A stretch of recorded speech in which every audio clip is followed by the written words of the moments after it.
नमस्कार. आज आपण आलोय हॉटेल संस्कृती इन मध्ये आणि ना इथली स्पेशालिटी आहे कारणाचे जेवण. तुम्हाला सगळ्यांना माहित असेल किंवा माहित नसेल कारणाचे जेवण, आणि म्हणूनच इथे कारणाचे जेवण ही कन्सेप्ट ज्यांनी सुरू केली ते शरद बोडके सर. आपण आज त्यांना भेटतोय. नमस्कार. तर आपण आहे ना आज त्यांच्याकडनंच जाणून घेऊया की म्हणजे कारणाचं जेवण नेमकं काय असतं. तर सर, कारणाचं जेवणच म्हणजे नेमकं काय? कारणाचं जेवण म्हणजे असं असतं का, एक देवाला नवस केलेला असतो. म्हणजे खंडोबाला असेल, म्हसोबाला असेल, असं देवाला नवस केलेला असतो आणि त्या नवसाचं ते कारण म्हणजे ते कार्यक्रम करतात आणि त्याच्याकरता बकराचा बळी देऊन आणि ते जेवण बनवतात. तर ते जेवण म्हणजे असं असतं का चुलीवरती बनवलेलं जातं. सर्व मटण असलं, भाकरी असल्या, या सर्व चुलीवर बनवलं जातात. सर्व त्याचे मसाले वगैरे सगळे भाजणं वगैरे सगळं चुलीवरच होतं आणि चुलीवर बनवल्यानंतर त्याची चव एक ते वेगळीच असते. आता ह्या परिसरामध्ये कारण म्हणता, तसं तुम्ही कोल्हापूर पुणे या साईडला गेलं तर कंदुरी म्हणता.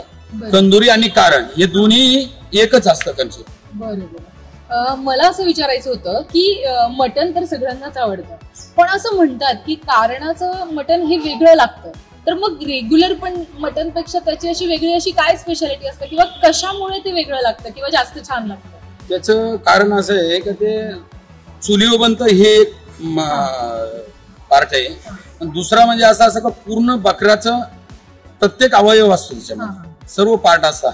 त्याच्यामुळे सर्व एकत्र केल्यानंतर ते त्याची चव ही अलगच होते. बरोबर. कारणाचं जेवण लोकांना जेवायला मिळायला पाहिजे असं तुम्हाला का सुचलं? म्हणजे का तुम्ही कारणाचं जेवण सुरू केलं?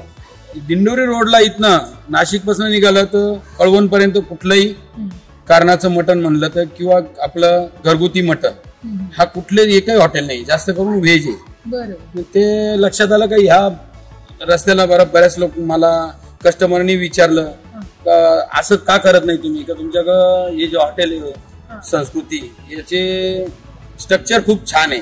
तुम्ही नॉनव्हेज जर केलं तर खूप छान, पाठीमागे एवढं एम्बियन्स आहे, छान आहे, तर मग तुम्ही का करत नाही? अगदी छान असा नैसर्गिक एम्बियन्स आहे इथला. आणि तुम्हाला सगळ्यांनाही सांगते की नाशिककर, तुम्हाला जर कारणाचं टिपिकल असं मटण खायचं असेल तर तुम्ही नक्कीच हॉटेल संस्कृतीला व्हिजिट करायला पाहिजे. तेव्हा दिंडोरी रोड हॉटेल संस्कृती तुम्ही नक्की व्हिजिट करा आणि एकदा तरी कारणाचं जेवण जेवूनच जा.